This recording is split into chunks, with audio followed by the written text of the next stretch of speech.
Is pregnancy a disability?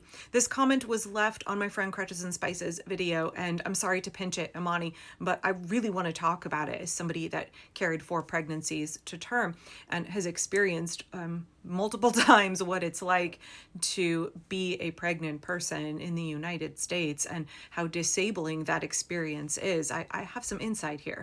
Now, my kids are older. They're 22, 21, 17, and 14. And I have gone through a pregnancy in St. Louis, Missouri, and I have gone through a pregnancy in Vancouver, Washington, and 2 here in Oregon. And my experience was vastly different for all of those. And first off, Imani, thank you for acknowledging immediately that pregnancy is a temporary disability. I was glad to see so many folks in the comments who are like, yeah, of course it is.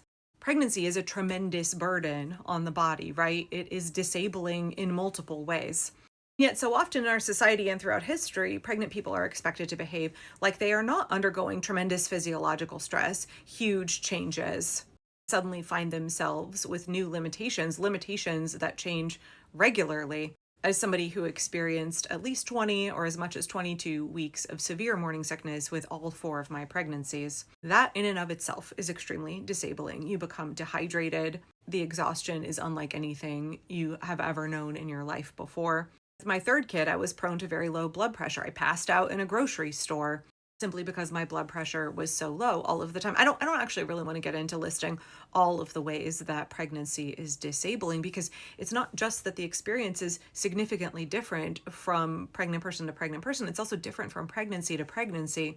When I saw this question, I thought of, I don't know if they have these in every country, but in a number of places in the United States, they have these special parking spots called stork spots that businesses have, where a pregnant person or somebody with a newborn gets priority parking. It's like right after the ADA parking. And I cannot tell you how angry people get over that. Like, why is it that some breeder deserves special treatment? But of course, it's all of that misogyny and childism that plays into it. The minute somebody's reproductivity is on display, other people can see like, oh, this person is growing another human being. This person is reproducing.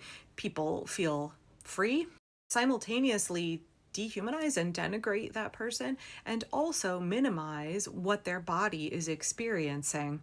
The way we collectively as a society feel that we should have access to pregnant people's bodies, both to judge them and to just touch them, right?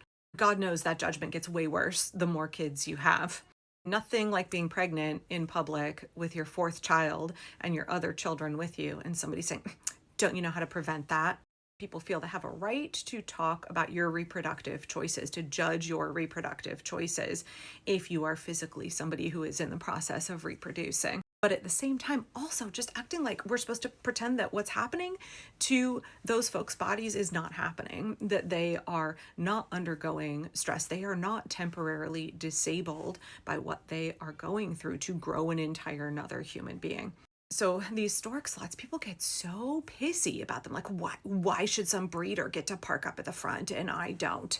But I cannot tell you, being 7, 8, 9 months pregnant in St. Louis in the winter, a huge burden, stress that my body was under, the physical limitations that I was experiencing, to not have to park in the very back of an icy parking lot, but instead be able to park up close. Not only did it ease my burden a little bit, it was significantly safer for me. It made shopping something that was accessible for me late in pregnancy. I don't know. I would love to know what you think. Is pregnancy disabling? Was your experience of pregnancy disabling? Should we offer accommodations and increase accessibility for pregnant people? What does it look like as a society to think about pregnancy in this way? And also, I just want to say here, thank you, Imani, and thanks to this person in the comments for being willing to open up that conversation. I think it is an important one for us to be having.